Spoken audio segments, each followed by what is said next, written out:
Assalamualaikum warahmatullahi wabarakatuh.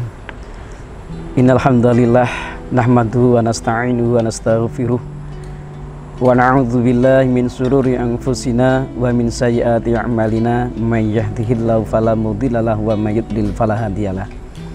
Asyhadu an la ilaha illallah wahdahu la syarikalah wa asyhadu anna Muhammadan 'abduhu wa rasuluhu alladzi la nabiyya ba'dah.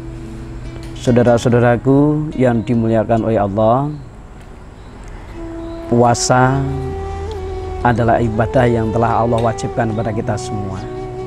Sebagaimana Allah berfirman dalam Quran surat Al-Baqarah 183. Ya ayyuhalladzina amanu kutiba alaikumusiyam kama kutiba alal ladzina min qablikum la'allakum tattaqun. Jadi puasa wajib, puasa Ramadan ini diwajibkan oleh Allah kepada semua umatnya yang mengaku beriman. Dan kita selaku umatnya yang mengaku beriman, maka kita termasuk yang diwajibkan untuk berpuasa itu.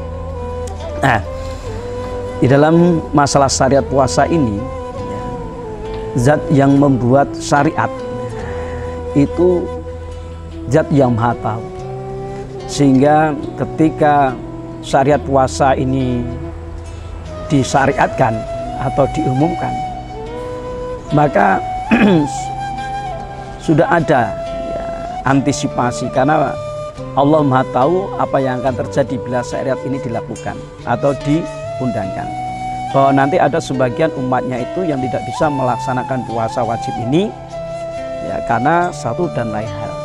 Maka pada ayat yang berikutnya dikatakan atau difirmankan oleh Allah, ada pengecualian orang-orang yang memang dia boleh untuk tidak melakukan puasa wajib di bulan Ramadan ini, yaitu dalam Quran Al-Baqarah ayatnya 184. Faman kana minkum maridun aw ala safarin fa'iddatun min ayyamin ukhra wa 'alal ladzina yutiqunahu fidyatun ta'amu miskin. Jadi di sini ada orang-orang yang boleh tidak berpuasa pada bulan Ramadan itu. Yang pertama adalah kelompok orang-orang dia tidak boleh berpuasa, tapi dia harus mengganti pada waktu yang lain. Siapakah itu? Ya, tadi di dalam Al-Baqarah 184 dikatakan adalah apa? Ya, satu orang dalam keadaan musafir, bepergian. Karena orang dalam musafir tentunya dia akan banyak mengalami masyakoh kesulitan di dalam perjalanan, maka ada sebuah keringanan untuk dia tidak melakukan puasa wajib ini, tetapi dia harus mengqadha pada hari yang lain.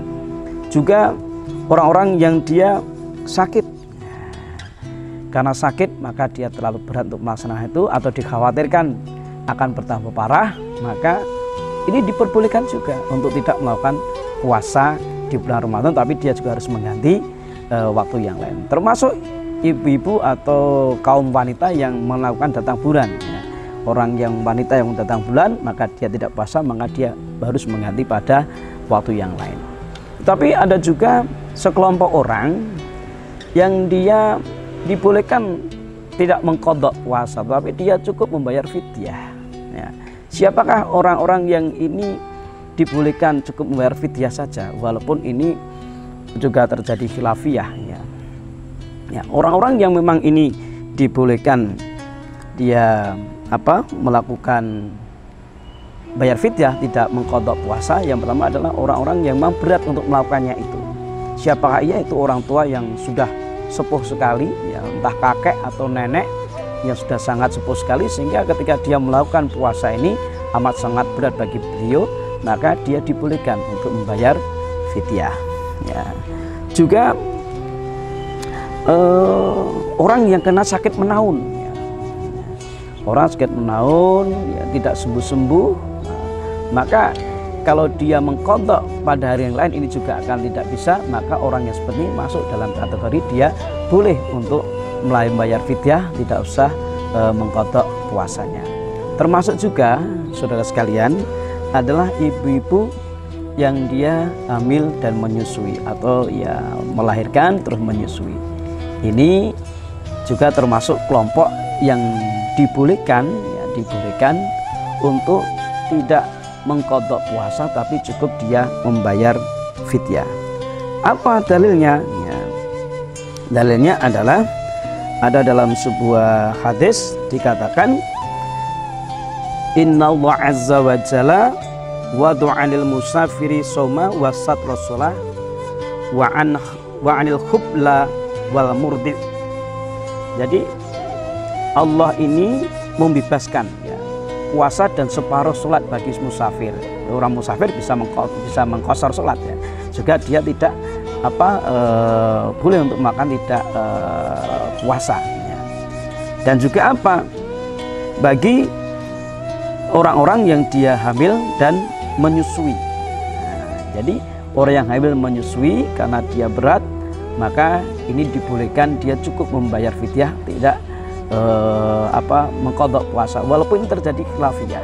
Tetapi menurut tarjih mengatakan bahwasanya orang yang hamil menyusui ini cukup membayar fidyah, tidak mengqadha puasa. Ini juga berdasarkan athar ya dari sahabat Ibnu Abbas. Ibnu Abbas pernah berkata kepada jariyahnya yang sedang hamil, maka dikatakan, karena kamu hamil, kamu tidak usah puasa dan kamu cukup membayar fidyah saja. Nah, maka bagi ibu yang hamil dan menyusui ya, ini tidak harus mengqadha puasa, tapi cukup dengan membayar fidyah, yaitu memberikan makan kepada orang miskin. Nah, ini sehingga syariat Islam itu meringankan, tidak memberatkan. Maka di dalam Islam ya, sesuatu yang memang ringan ya jangan diperberat ya.